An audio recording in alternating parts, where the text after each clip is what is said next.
Both Britain and America blame Russia for the poisoning of a former Russian spy on British soil. Nigel Farage is with us, Fox News contributor, and he is with us now. Nigel, welcome to the programme. Obvious first question. Thank you. Should President Trump have condemned Vladimir Putin instead of calling to congratulate him on his election win? Well, let's just be clear. President Trump did congratulate Putin, as did, before him, Jean-Claude Juncker, the head of the European Commission here in Brussels, and Angela Merkel, the Chancellor of Germany. So if you want to condemn Trump, you better condemn Germany and the European Union as well.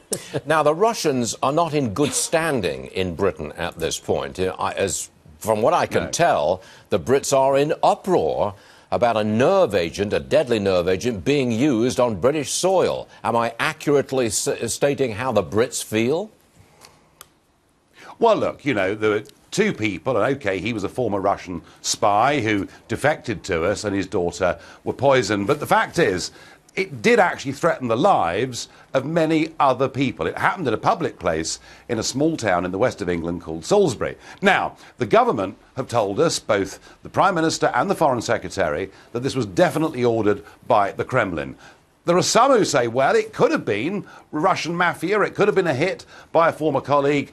We currently have the international chemical weapons inspectors in Salisbury, who within the next week or so will give us an independent report. But either way, people are not happy.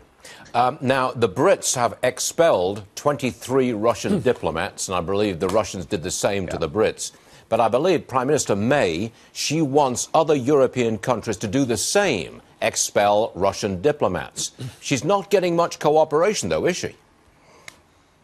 No, she won't. And in fact, the elections in Italy a couple of weeks ago, the two big winners were parties that are sympathetic to having a continued liaison with Russia. The Greek government similarly take that view, as indeed it appears does Germany with Merkel. So I don't think she's going to get much solidarity on that front.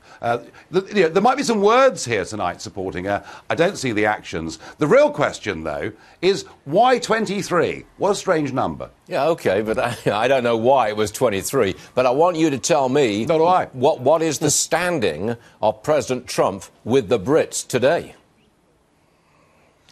Well, the standing of President Trump, you know, as I say, the fact that he congratulated Putin, you know, Merkel did it, Juncker did it, I don't think it makes much difference. The one thing I would say, over the last few months, the Brits' attitude towards Trump has softened because they can see that America is doing well economically and that this president keeps his promises. And, you know, our problem is successive British governments get elected making promises and don't keep them, and Trump is a real contrast to that. Prime Minister May really needs a bilateral two-way street on a trade deal with America. You think she'll get it? Yeah. Look, I think it's very much in the interests of the UK and the USA to have a trade deal. There are many areas. I mean, I worked in financial services for 2 decades before getting involved in politics, and some of the regulatory differences and barriers stop us doing business. So, look, there's every positive reason for us to talk about a trade deal, and I know the Trump administration wants to do that. You know, the UK is not China. We're not going to undercut you. We can all do more business, create more jobs and more wealth together. Last real small subject here. The World Cup starts in Russia in June. England is playing in that tournament. Am I right in saying that there is now concern for British fans who go over to Russia in this environment? Yes, there is. It has to be said that, well, we call it football. I know you call it soccer, but football hooliganism is rife in Russia. So there are genuine concerns for the safety of British fans.